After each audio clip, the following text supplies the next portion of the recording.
할렐루야. 예수 그리스도 이름으로 하나님 말씀 증거하겠습니다. 우리 다 같이 마태복음 6장 9절에서 10절까지 말씀을 다 같이 찾겠습니다. 마태복음 6장 9절 10절 말씀을 다 같이 찾아서 같이 읽도록 하겠습니다. 9절 시작.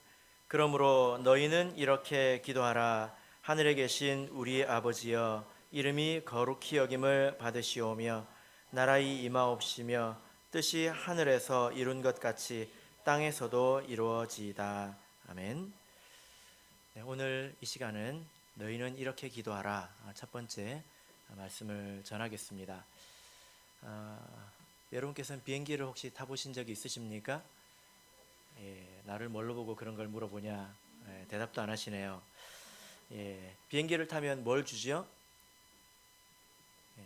기내식을 주죠. 그리고 밤이 되면 담요도 줍니다. 혹시 비행기를 탈 때 땅콩을 달라고는 하지 마십시오. 요즘에 좀 문제가 있거든요. 요즘에 사람들이 다 비행기를 타지만 예전에는 평생 비행기 한번 타보는 것이 어려운 일이지 않았습니까? 초창기에 이런 일이 있었다고 합니다. 어떤 그 미국으로 이민 간 자녀가 자기 부모를 미국으로 초대를 했어요. 허집사님을 초청을 하셨듯이. 근데 이제 공항에서 아들이 나와서 기다리고 있는데 어머니가 거길 나오면서 아들을 탁 보더니 죽는 줄 알았다는 거예요. 그래서 왜 그러냐 그랬더니 뿌듯한 표정으로 내가 돈을 아끼려고 기내식을 안 먹었다 그러는 거예요. 그래서 그 아들이 거기서 기겁을 했답니다. 사실 표값에 다 계산이 되어 있는 것 아니겠습니까? 그죠? 지금은 아무도 이런 실수를 안 하시죠? 아마 여러분 찾아 드실 것입니다. 그런데 우리가 신앙생활을 할 때 이런 실수를 할 수 있지 않는가 그런 생각이 듭니다. 우리가 천국 가는 이 인생 여정에 있어서 고달픈 하나님의 연단도 있지만 또한 하나님의 은혜의 손길이 있습니다. 하나님께서 주시는 은혜가 크죠. 그런데 우리가 만약에 기도하지 않는다면 그것을 포기하는 것과 같습니다. 그래서 기내식을 포기하는 것과 같죠. 우리가 지금 기도에 대해서 배우고 있는데 기도라는 것은 신앙심이 아주 특별한 사람이 하는 것이 아닙니다. 정말로 그렇게 생각한다면 그것은 정말로 큰 오해이죠. 처음에는 기도하는 것이 힘들지만 기도해 보면 기도하지 않고 사는 것이 얼마나 무모하고 또한 힘든 것인지 알게 되실 것입니다. 그래서 우리 믿음 안에서 기도하지 않는 것은 성경을 읽지 않는 것처럼 큰 무지이다 이렇게 말을 할 수가 있습니다. 우리가 기도 생활을 하는데요, 지난 시간에 잘못된 기도에 대해서 생각을 해봤습니다. 이런 기도는 해서는 안 된다 라고 배웠죠. 어떤 기도였습니까? 사람에게 보이려고 하는 기도입니다. 또 중언부언하는 기도, 이것은 하나님께서 받지 않으신다라는 것을 배웠습니다. 그래서 우리 성도는 골방에 들어가서 문을 닫고 은밀한 중에 보시는 하나님께 기도해야 된다라는 것을 배웠죠. 이것은 우리가 기도를 할 때 가장 기본적으로 가져야 되는 태도입니다. 이제 이어서 본문에서는 예수님께서 이렇게 말씀하십니다. 너희는 이렇게 기도하라 이렇게 말씀을 하십니다. 이게 무슨 말이냐면 이렇게 기도하라 라는 말은 토시 하나 틀리지 말고 이와 같이 기도하라 그런 말이 아니겠죠. 그죠? 만약에 그렇다면 우리는 그리스어로 기도를 해야 될 것입니다. 혹은 예수님께서 당시에 사용하셨던 아람어를 사용해서 기도를 해야 되겠죠. 이것은 그렇게 기도하라는 것이 아니라 기도할 때에 이런 순서로 기도하라는 것입니다. 그리고 이런 내용으로 기도하라는 거예요. 그래서 이것을 우리가 읽어보면 기도라는 것은 순서가 있는 것이구나, 그리고 내용이 있는 것이구나, 이것을 알게 됩니다. 기도에는 두 가지가 있습니다. 뭐가 있다고요? 1번 순서, 기도에는 순서가 있습니다. 2번 내용이 있습니다. 그래서 마구잡이로 하는 것이 아니라 이렇게 질서가 있는 기도를 해야 된다라는 거죠. 그래서 오늘 이 말씀을 우리가 읽을 때에 우리가 앞으로 계속 기도 생활을 할 텐데 어떤 순서로 또 어떤 내용으로 기도를 해야 될지 같이 배우시는 시간이 되시기를 바랍니다. 9절을 다시 한번 읽어보겠습니다. 9절 읽겠습니다. 시작. 그러므로 너희는 이렇게 기도하라. 하늘에 계신 우리 아버지여, 이름이 거룩히 여김을 받으시오며. 하나님께서 이렇게 기도하라 하셔놓고 제일 먼저 뭐라고 말씀하십니까? 이 예수님께서 가르치신 기도는 부르는 것으로 시작합니다. 하늘에 계신 우리 아버지여 하고 부릅니다. 그러니까 이 부른다는 것은 진표야 이렇게 부르는 거잖아요. 이렇게 부르는 것은 이유가 있죠, 그죠? 그래서 이것은 기도는 대화라는 거예요. 그리고 이것은 간구하는 것입니다. 기도는 명상이 아닙니다. 혼자 생각하는 게 아니에요. 우리가 성령으로 기도하지 않습니까? 우리가 기도할 때 방언으로 기도하는데 그때에 우리가 또한 마음으로 기도해야 합니다. 고린도전서 14장을 보겠습니다. 고린도전서 14장 14절을 보겠습니다. 고린도전서 14장 14절을 같이 보겠습니다.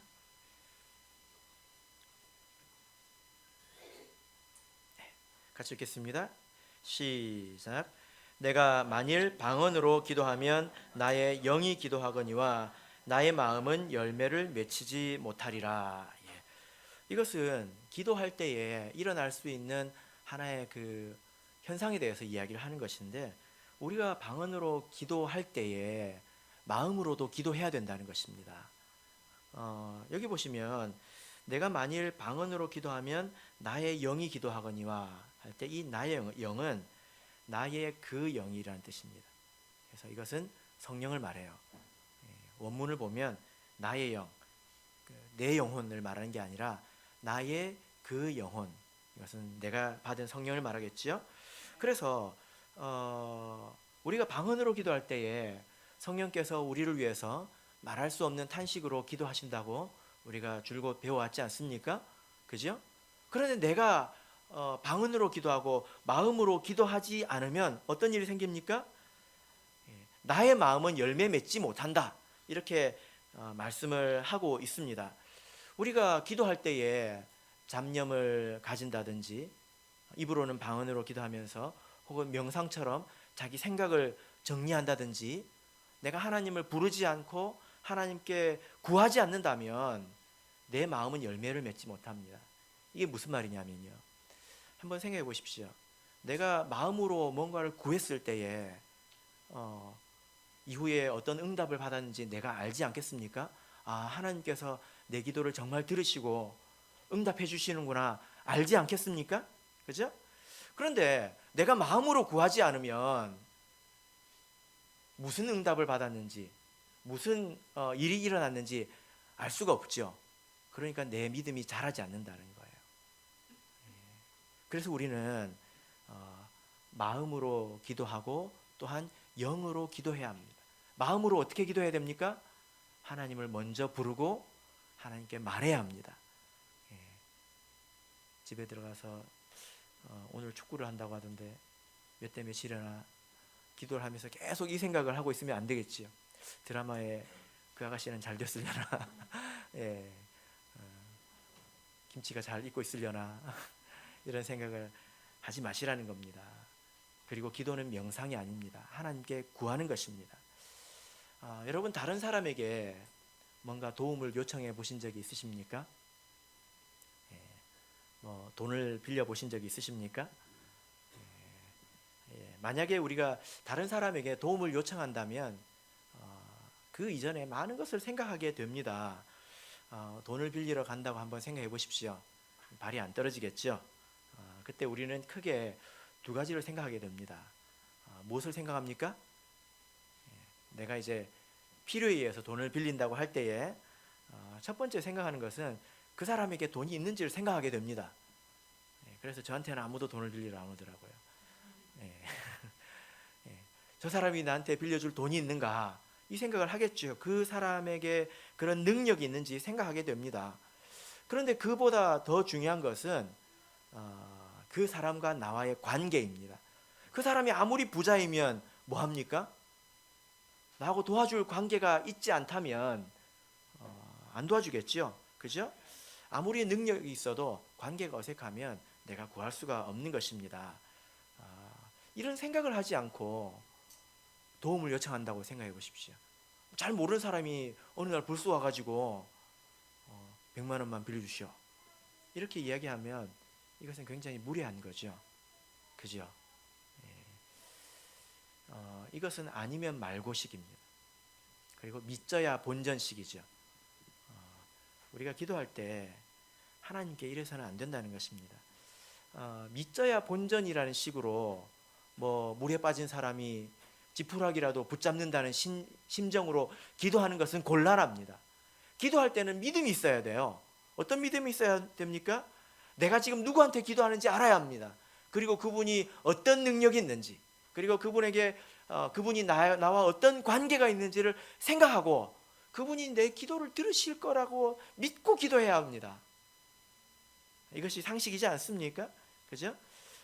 여러분 혹시 기도할 때에 뭐 안 하는 것보단 낫지, 또 믿자야 본전이지, 이런 마음으로 기도하셨다면 하늘에 계신 아버지여, 내가 지금 누구한테 기도를 하는지, 그분이 내 기도를 들어줄 수 있는지, 그리고 그런 관계에 있는지 생각을 해보십시오. 우리는 누구한테 기도합니까? 하늘에 계신 우리 아버지에게 기도합니다. 땅에 있는 우리 아버지는 좀 부족하죠. 아버지들 그렇습니까? 안 그렇습니까? 땅에 있는 우리 아버지는 부족합니다. 아무리 우리를 사랑해도 빨리 죽지 않습니까? 나중에는 부르고 싶어도 이 땅에 없는 때가 온다는 거예요. 그러나 하늘에 계신 우리 아버지께서는 그렇지 않습니다. 항상 우리와 함께 하시지요. 갈라디아서 4장 6절을 보겠습니다. 갈라디아서 4장 6절 보겠습니다. 갈라디아서 4장 6절, 신약성경 306쪽, 갈라디아서 4장 6절 읽겠습니다. 시작. 너희가 아들인 고로 하나님이 그 아들의 영을 우리 마음 가운데 보내사 아바 아버지라 부르게 하셨느니라. 우리가 성령을 받았기 때문에 비로소 하나님을 어떻게 부를 수 있습니까? 아바 아버지라고 부를 수 있습니다. 여기서 아바는 아빠를 말합니다. 여러분 한번 돌이켜 생각을 해보십시오. 아빠라고 불러본 지가 얼마나 되셨습니까? 아빠 이렇게 불러보니, 재윤이는 맨날 부르지만 여러분들은 좀 더 늙으셨으니까 아빠라고 언제 불러보셨습니까? 제가 생각해 보니까 굉장히 오래된 것 같아요. 이 아빠라는 표현은 굉장히 친근한 표현입니다.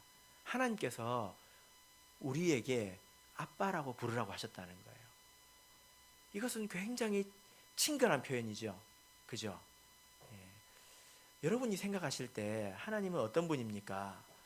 가끔 우리 성도님들과 이렇게 대화를 통해서 이제 성도님의 머릿속에 있는 하나님을 제가 이렇게 그려본다고 했잖아요. 그러고 보면 하나님을 굉장히 무서운 분으로 머릿속에 그려놓고 있는 분도 있습니다. 하나님은 실제로 그렇지 않아요. 그래서 마치 하나님은 꼭 내가 잘하나 못하나 두고 보는 분처럼 머릿속에 그려놓고 하나님을 믿는 분이 계시더라고요. 근데 그렇지 않습니다. 하나님은 아빠예요. 그래서 한번 해봅시다. 아빠. 좀 부끄러워요? 어색합니까? 기도하실 때에 아빠, 그건 땅에 있는 아빠고, 하늘에 계신 우리 아빠 하고 부르십시오. 그 아버지는 잘했나 못했나 두고 보시는 분이 아니라 우리를 사랑하는 아버지입니다. 우리와 그런 관계 속에 있다는 거예요. 우리를 예수 그리스도의 피로 낳으신 우리의 친근한 아버지이십니다. 그래서 로마서 8장 15절을 보면 바울 사도가 로마 교회 성도들에게 이야기하기를 아바 아버지라 부르짖느니라 이렇게 말하고 있습니다. 그러니까 초대교회 성도들은 아마 기도할 때에 아빠 하고 불렀던 것 같아요. 막 그렇게 부르짖으면서 기도했던 것 같습니다. 그러므로 우리가 기도할 때에 그냥 믿져야 본전이다 그런 생각으로 기도하지 마시고, 내가 지금 누구에게 기도하고 있는 건지, 허공에 대고 내가 그냥 스트레스를 풀고 있는 건지, 아니면 전능하신 하나님께서 내 아버지가 되셔서 내가 그분께 기도하는 것인지 여러분 생각해 보십시오. 그리고 그 믿음을 가지고 기도해야 된다는 것입니다. 기도는 명상이 아닙니다. 잡념도 아닙니다. 우리가 그 믿음으로 이제 기도에 들어가야 될 텐데, 처음 우리가 무엇을 기도해야 될까요? 다시 마태복음 6장 본문으로 들어가겠습니다. 마태복음 6장 9절.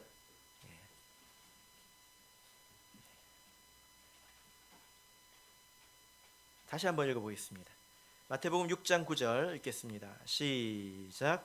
그러므로 너희는 이렇게 기도하라. 하늘에 계신 우리 아버지여, 이름이 거룩히 여김을 받으시오며. 기도에는 순서가 있다고 했죠. 그죠? 근데 여러분 뭐부터 기도하십니까? 하늘에 계신 우리 아버지여 해놓고 한숨을 쉬고 기도 시작해놓고 한숨부터 쉬고 원망부터 시작하고 쭉 늘어놓으면 안 되겠죠.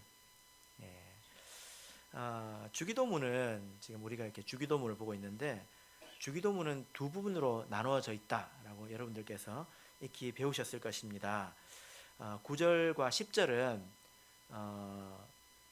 이제 하나님을 위해서 구하는 거죠. 그래서 우리 이 성경에는 안 나와 있지만 원문 성경을 보면 여기에 너라는 단어가 계속 나와 있습니다. 근데 하나님은 높은 분이니까 뭐라고 불러야 될까요? 너의 높임말이 뭡니까? 당신. 이것도 좀 싫어하시는 분이 있더라고요. 하나님 보고 당신이 그런다고. 그런데 원문을 보면 당신의 이게 다 들어가 있습니다. 근데 이제 한국에서 이렇게 번역하면서 이걸 다 빼버린 것 같아요. 11절 보면 11절부터는 뭐가 나옵니까? 계속 우리의 나의가 아니고 우리의 이게 반복이 되죠. 그래서 아주 이렇게 칼로 자른 듯이 주기도문은 두 부분으로 나누어지게 되어 있습니다.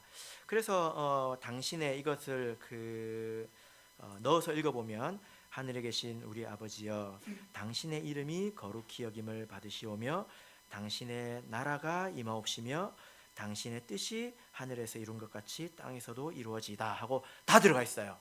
첫 번째는 이렇게 기도하는 것입니다. 그래서 첫 번째 기도하는 것이 무엇입니까? 당신의 이름이 거룩히 여김을 받으시옵소서, 이렇게 기도하는 것입니다. 먼저 하나님을 찬양해야 된다는 거죠. 그죠? 하나님 먼저 찬양하고 이 세상에 있는 모든 피조물들이 하나님을 찬양하게 되기를 먼저 기도하는 것입니다. 우리가 기도를 시작하면 힘든 것부터 생각이 나고 또 한숨부터 나올 때가 있지만, 기도 1번은 무엇입니까? 이거예요. 이게 뭡니까? 따봉. 뭐야 이게? 짱. 하나님 최고, 이거 아닙니까?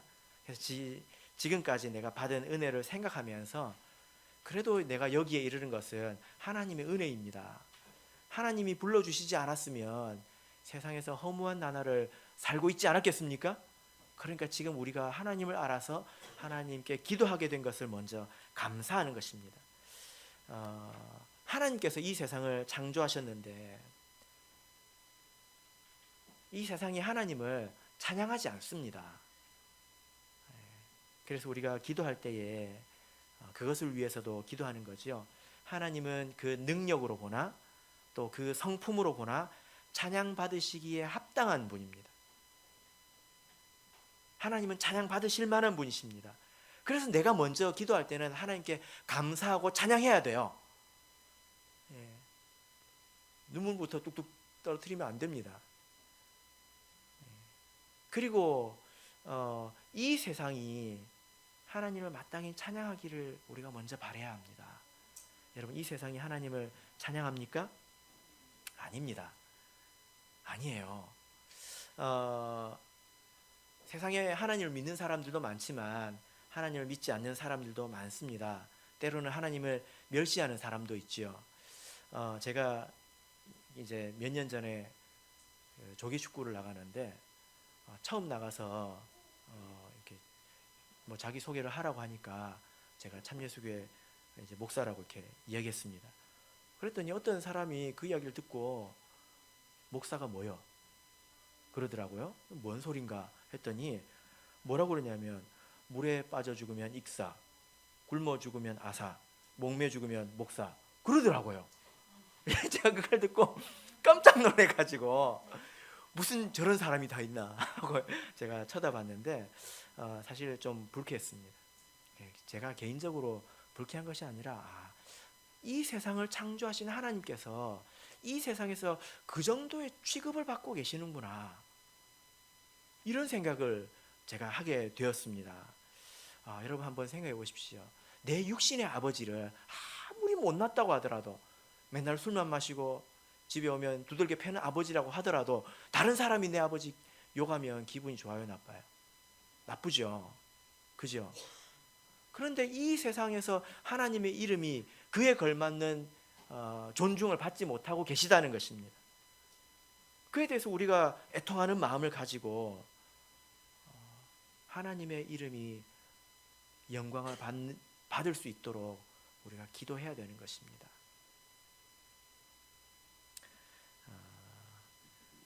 그래서 이 기도는 어그러진 세상이 또한 원래대로 회복되기를 원하고 기도하는 거죠. 이 하나님을 대적하는 이 세상이 하나님 편에 다시 서도록 기도하는 것입니다.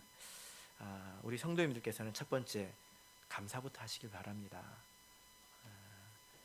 자, 이제 10절을 읽겠습니다. 마태복음 6장 10절 읽겠습니다. 시작. 나라의 임하옵시며 뜻이 하늘에서 이룬 것 같이 땅에서도 이루어지이다. 제가 처음 신앙생활을 시작할 때에 나라의 임하옵시며 이게 무슨 뜻인지 몰랐습니다. 그래서 나란히 오시라는 건가? 하나님 오실 때 뭐가 나란히 이렇게 줄 맞춰서 오는 건가? 아무도 저처럼 생각하신 분이 없군요. 저는 그렇게 생각을 했었습니다. 그런데 우리나라에 은는이가 있지 않습니까? 은는이가 뭐 이렇게 주격 조사인데 옛날에는 이렇게 붙였나 봐요. 그래서 이 말은 하나님의 나라가 오게 하소서, 여기는 당신의 나라가 오게 하소서, 이렇게 기도하는 것입니다. 그래서 우리가 두 번째로 기도하는 것은 당신의 나라가 오게 해주십시오, 오게 하소서, 이것입니다. 우리가 그냥 뜻도 모르고 주문처럼 외울 것이 아니라 이게 무슨 뜻인지 알고 그때그때 그 상황과 내용에 맞게 풀어서 하나님께 기도해야 되겠죠. 그죠? 당신의 나라가 오게 하소서, 이게 무슨 말입니까? 당신의 나라는 하나님의 나라이죠. 하나님의 나라가 무엇입니까? 하나님의 나라는 어디 있습니까? 하나님의 나라는 눈으로 볼 수 있게 임하는 나라가 아닙니다. 이 나라는 하나님께서 다스리시고 그의 말씀에 순종하는 백성들이 있는 교회를 말하지요. 그죠? 이곳이 무엇입니까? 하나님의 나라예요. 근데 하나님의 나라가 지금 이미 왔지 않습니까? 이미 왔습니다. 하나님의 나라가 이미 임했습니다. 그런데 왜 하나님의 나라가 오게 해달라고 우리는 기도해야 되는 것입니까? 왜 그러냐면 이 말은 부족하다는 거예요. 양적으로나 질적으로나 부족하다는 것입니다. 요한계시록을 보겠습니다. 요한계시록 21장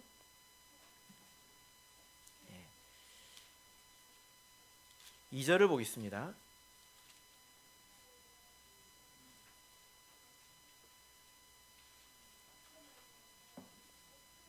요한계시록 21장 2절 같이 읽겠습니다. 시작. 또 내가 보매 거룩한 성 새 예루살렘이 하나님께로부터 하늘에서 내려오니 그 예비한 것이 신부가 남편을 위하여 단장한 것 같더라. 여기 보면 거룩한 성 새 예루살렘은 온전케 된 우리 교회를 말하는 건데, 이 교회의 모습이 마치 무엇과 같습니까? 신부가 남편을 위하여 단장한 것 같다. 완벽하다는 것입니다. 한 사람의 신부가 되기 위해서 다이어트하고 비싼 옷 입고 화장도 하지 않습니까? 하나님의 신부가 되기 위해서 우리 교회가 얼마나 완전해야 될지 생각해 보십시오. 그에 비해서 우리 교회는 부족하다는 거예요. 무엇이 부족합니까? 첫 번째는 양적으로 부족합니다. 로마서 11장 25절을 보겠습니다. 로마서 11장 25절을 보겠습니다. 로마서 11장 25절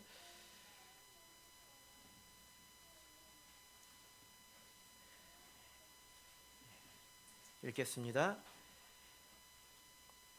시작. 형제들아, 너희가 스스로 지혜 있다 함을 면키 위하여 이 비밀을 너희가 모르기를 내가 원치 아니하노니, 이 비밀은 이방인의 충만한 수가 들어오기까지 이스라엘의 덜어는 완악하게 된 것이라. 여기 보면 이방인의 충만한 수라는 말이 있지요. 이것은 하나님께서 택정하시고 구원하시기로 작정하신 그런 이방인들의 수가 있다는 것입니다. 그것에 비하면 우리는 숫자적으로 아직 부족하죠.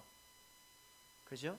이 청주 이 땅에, 대한민국 이 땅에, 그리고 이 전 세계에 하나님의 백성으로 구원받아야 될 그런 사람들이 아직 있다는 것입니다. 주님의 나라가 오게 하옵소서, 이 말은 그런 사람들이 하나님 나라로 와서 빨리 양적으로 완전하게 해달라는 것입니다. 그래서 당신의 나라가 오게 하소서, 이것은 한편으로는 전도를 위한 기도라고 할 수 있습니다.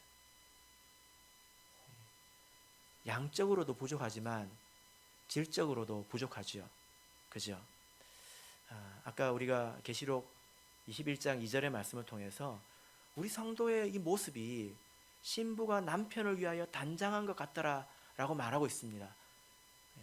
교회의 건물의 아름다움을 말합니까? 아니면 무엇을 말합니까? 이것은 우리 성도들이, 이 교회를 구성하고 있는 이 성도들의 신앙이 온전해진 것을 말합니다. 우리 성도인들이 그래도 착실하게, 그리고 또 아름답게 하나님을 믿으려고 하지만 때로는 우리 믿음이 아주 부족해서 여전히 죄를 지을 때도 있고 또 욕심을 품을 때도 있고 그렇지 않습니까? 그리고 내가 아니다 하더라도 다른 성도들이 그렇게 허물 가운데에 있는 것을 볼 때도 있지 않습니까? 그럼 그것이 완전하게 되게 해달라고 기도하는 것입니다. 교회가 질적으로 완전해지도록 기도하는 거예요. 이게 주님의 나라가 오게 해주십시오 라고 기도하는 것입니다. 우리의 기도는 우리의 행동, 우리의 사는 것과 일치해야 합니다. 그죠? 내가 전도하지 않으면서 또 내가 다른 성도들의 믿음이 바로 서는 것을 위해서 노력하지 않으면서 주님의 나라가 오게 해주십시오 기도하는 것은 앞과 뒤가 다른 것입니다. 그러므로 우리가 교회를 바라볼 때에 사실 이런 애통함이 있어야 돼요. 세상에 내 인생에 애통한 일들이 많겠지만 첫 번째로 우리가 가져야 될 애통함은 바로 이런 것입니다. 교회가 아직 부족합니다. 물론 우리 참예수 교회는 세상에 어디 내놔도 그래도 깨끗한 교회입니다. 그러나 하나님 보시기에는 아직 부족하지 않습니까? 그것을 보고 애통해야 된다라는 거죠. 본문 말씀으로 돌아가겠습니다. 마지막으로 10절을 한 번만 더 읽겠습니다. 마태복음 6장 10절. 이제 우리는 어떻게 기도해야 될까요? 자, 읽겠습니다. 시작. 나라의 임하옵시며 뜻이 하늘에서 이룬 것 같이 땅에서도 이루어지이다. 예, 당신의 뜻이 하늘에서 이루어진 것처럼 땅에서도 이루어지게 해 주십시오. 이것입니다. 이 뜻이 무엇일까요? 이것은 하나님의 계획 그리고 하나님의 의지를 말합니다. 하나님의 나라가 임해요. 이것은 하나님께서 하십니다. 여러분들께서 기도를 한 번도 안 하셔도 하나님의 나라는 임하게 되어 있습니다. 그런데 이것이 그냥 불쑥 임하는 것이 아니라 하나님의 계획이 있습니다. 이렇게 임하는 하나님의 계획이 있고 하나님의 뜻이 있다는 거예요. 우리 교회 전체적으로 보면, 이 전 세계적으로 보면 어떤 것들이 있습니까? 이제 앞으로 성령 강림이 그치게 되고 또 대환란이 오게 되고 그리고 성도들이 연단받고 이 세상의 악한 자들이 심판받고 예수님이 오시고 그런 것들이 있지요. 그리고 개인적으로도 있습니다. 여러분 정신을 차리고 들으십시오. 하나님께서 여러분 한 사람 한 사람을 단련해서 하나님의 백성으로 만드셔서 그런 것들이 한 사람 한 사람 쌓여서 이 교회가 완벽한 교회가 되는 것입니다. 그러므로 이 계획이라는 것은 우리 개인의 삶에도 있다는 거예요. 나라는 한 사람을 다듬어서 온전케 하는 그 계획이 있다는 것입니다. 여러분 기도하실 때에 그런 걸 생각하십시오. 하나님이 내 인생을 놓고 플랜이 있다는 거예요. 계획이 있다는 것입니다.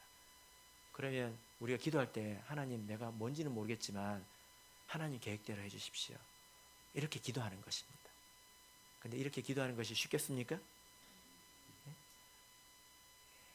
보통 그렇게 기도 안 하죠. 하나님 내가 이번에 하는 이 일만 잘 되면 좋겠습니다. 이렇게 해주십시오 하고 내 뜻대로 기도하고 내 마음대로 구하지요. 내 뜻을 무시하고 내 계획을 무시하고 하나님 뜻대로 해주십시오 이렇게 구하기가 사실 쉽지 않습니다. 여러분 욥을 한번 생각해 보십시오. 욥의 인생을 생각해 보십시오. 하나님께서 욥이라는 사람을 바라볼 때 계획이 있었어요. 욥은 대단한 사람입니다. 얼마나 대단한 사람입니까? 자식이 잔치를 했는데 죄를 지은 것도 아니고 지었을까봐 제사를 지는 사람 아닙니까? 근데 그 사람에게 계획이 있었는데 어떤 계획이었습니까? 가진 것을 다 뺏는 것이 하나님의 계획이었습니다. 결과로는 아주 좋았지요. 모든 것이 2배가 되지 않았습니까? 근데 나에 대해서 하나님이 그와 같은 계획을 가지고 있다면 우리 성도님들께서는 하나님의 계획대로 되게 해주십시오 이렇게 기도하실 수 있겠습니까? 만약에 여러분들이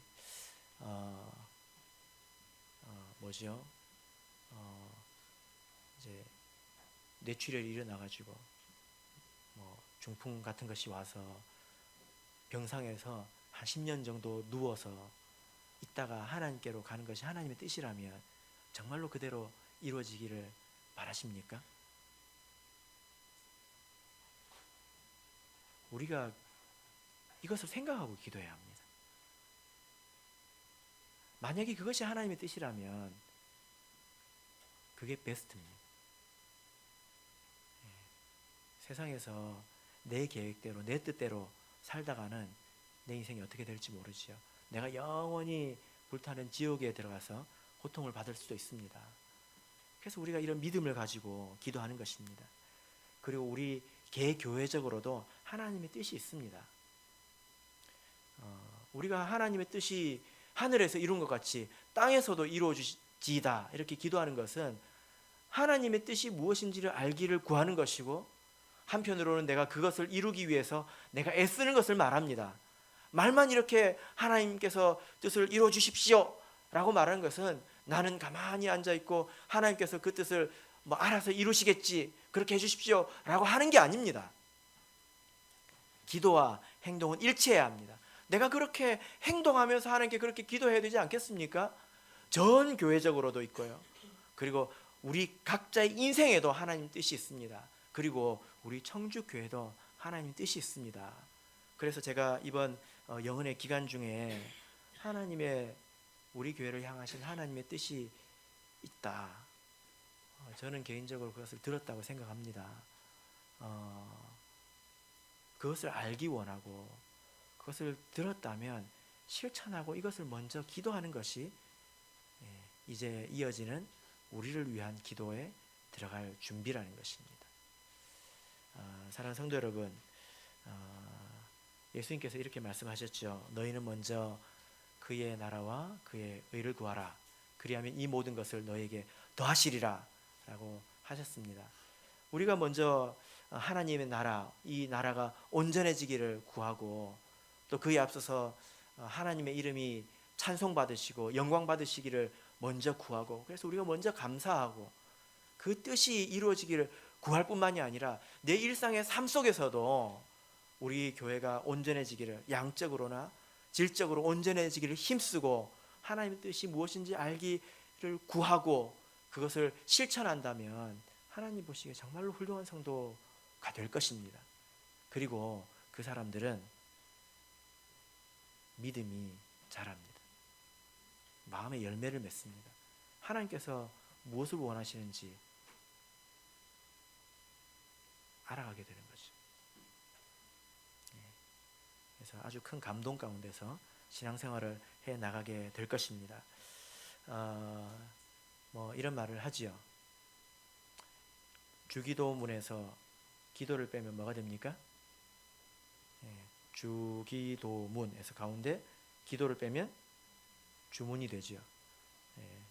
불교에서 나무아미타불, 관세음보살 뜻도 모르고 하듯이 우리가 습관적으로 이렇게 기도했다면 기도할 때 이것을 하나하나 생각하시면서 기도하십시오. 그리고 우리 일상의 기도 가운데서도 우리가 이 순서대로 이 내용대로 기도한다면 하나님께서 여러분들의 기도를 기쁘게 받으실 줄로 믿습니다. 다음 시간에 이제 우리에 대한 기도에 대해서 살펴보도록 하겠습니다. 우리 다 같이 찬양하겠습니다.